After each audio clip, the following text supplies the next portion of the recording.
Hi mga kagigil, mga ka-BFF. Luto na tayo ng ating ulam.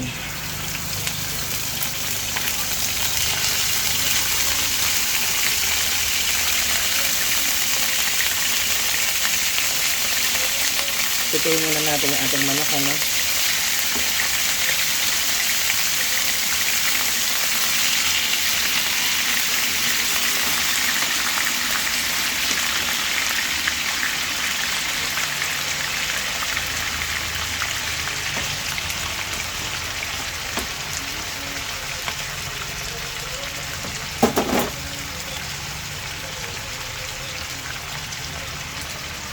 Let's go.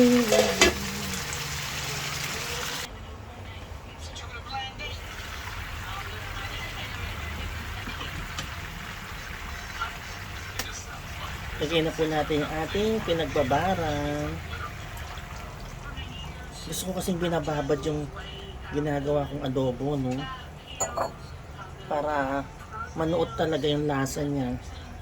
Yan. So, cover muna natin ulit. Maglalagay po tayo ng tubig, ano? Pinakulang tubig para tuloy-tuloy nang malutong ating chicken. Gusto nila dito masabaw na adobo, kaya ayan.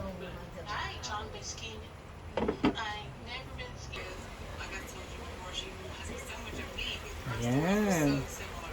Wow, ang ganda ng sabaw, no? Medyo malapot na nagmamatika. Tikman na natin.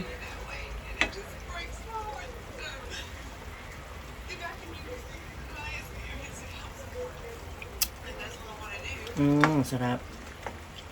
Luto na siya. Ay na tayo mga kagigil, mga BFF.